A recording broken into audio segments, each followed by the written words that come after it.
I want to thank everybody for their time today. I come to give you guys a speech, and the name of my speech is entitled Becoming Aware of the Dangers of Human Trafficking. I want you to think about the news for a minute. Think of the last headline you've seen in the news, the breaking news stories, the weather, etc. As you thinking about the news, can you recall any headlines mentioning human trafficking or the dangers thereof? Even something remotely close to human trafficking or the dangers thereof. So what I'm coming to propose you guys is that people should have more news coverage and become more aware of the dangers of human trafficking. I have 6 nieces and I got 8 nephews, and more than half of them are still in grade school. And it worried me last week when I heard one of my nieces say, we have to watch out for white men.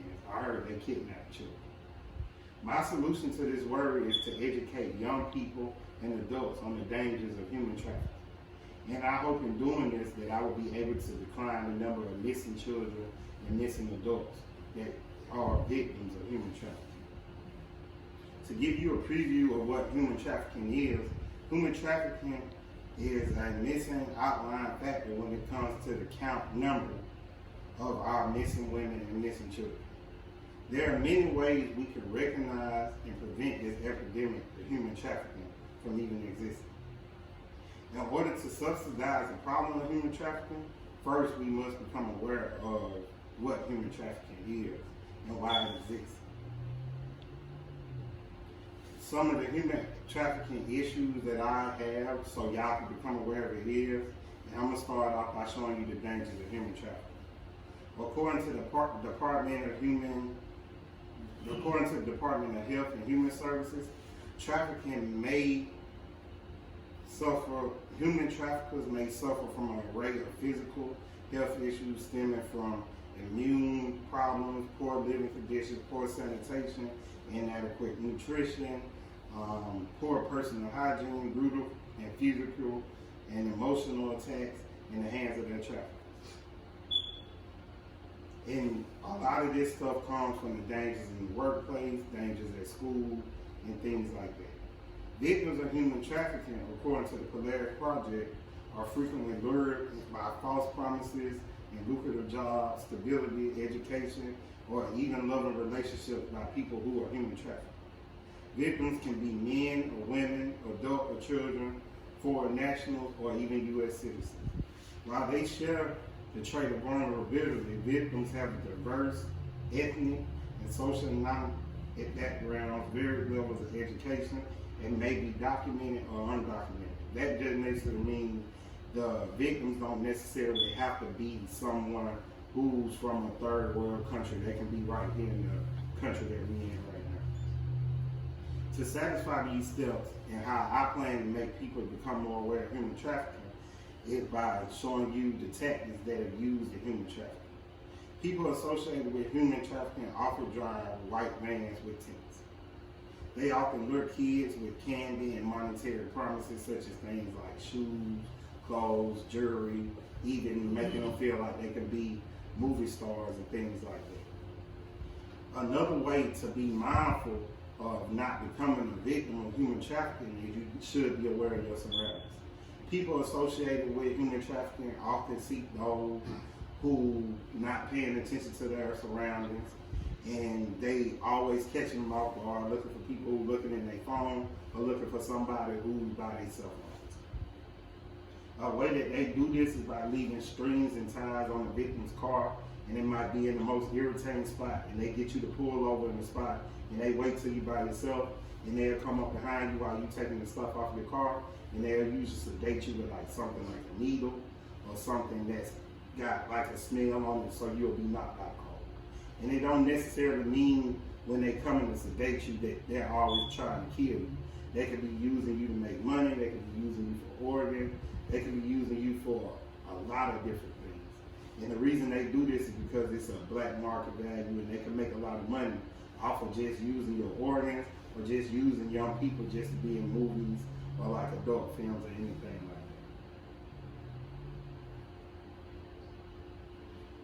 that. what I want people to take from this and understand for this is that when you see something weird, you should say something. It all comes down to being mindful.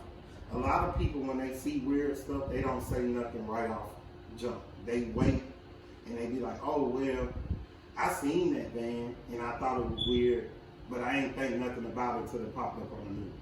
That's something that we should be more mindful of and not let happen. If you see something weird, even if you feel like you wrong and you feel like it's a possibility that you couldn't be right, at least you bring attention to something weird, because you never know what this person could have been thinking about doing or what they have done in the past. Staying connected to the community is another way that you could be mindful and know what's going on with human trafficking. And you can spread the word amongst your neighbors. You can talk to the kids about it. You can even talk to the teachers about it and tell the teachers about things that you feel like can help incorporate making better safety habits for the children and just making human trafficking all around just a more noticeable thing that's going on, instead of just letting it be brushed underneath the rug and people just saying something about it, but they don't actually know how to stop it. So what I want to do by bringing this up is just to make y'all visualize just being in the shoes of somebody who's a victim of human trafficking. Just think about it for a second, like if you were a kid and somebody came up to you and they promising you money and they promising you stuff, and you might be a black kid that live in the hood and don't have many things. And you might really want some money and somebody will show you a big wad of money and tell you to come here, but you don't know their intentions. That's why it's important for us to make this right here an important factor in our lives and something to be knowledgeable about, because it's not just dependent on our well-being, it's dependent on the well-being of the kids as well, and people who might just, might not have the mental capabilities or might just have special needs or something. This all affects us in a major way. So even though we might not see it as something that's affecting us right now in the present time, this is something that we have to be mindful of, because it will affect us in the future. Because if people feel like they can get away with human trafficking and people not saying nothing about anything and not just being aware of what's going on, they're going to continue to do it. And some of the people who do it are right underneath your nose. They live next door to you, they live behind you, and they just riding around living an everyday life like you and I, and y'all might not realize. But the thing of the matter is we do need to realize it. We do need to become aware of it. And what I want people to do and what I want y'all to do is just take the action of just making sure you teach your kids about human trafficking, making sure you teach your kids about how adults should be, making sure you tell your kids, okay, if somebody offering you money and they offering you certain things, you're a child. Why would they want to offer that to you? You don't have the type of sense that you should have as an adult to know to make the right decision.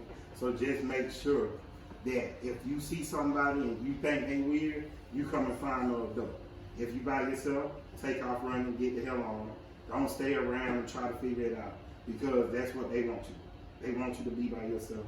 They want to catch you off guard, and they want you for more than just reasons besides sex or anything. This is a valued part of your life, because even if they don't kill you right away, they can have plans to use your body for any type of thing. Your kid could end up being the brain of somebody else, being in somebody else's body, and you don't even know anything about it. Somebody could be sick and they could need a new liver, and that could be your kid's liver going into their body without you knowing anything about it.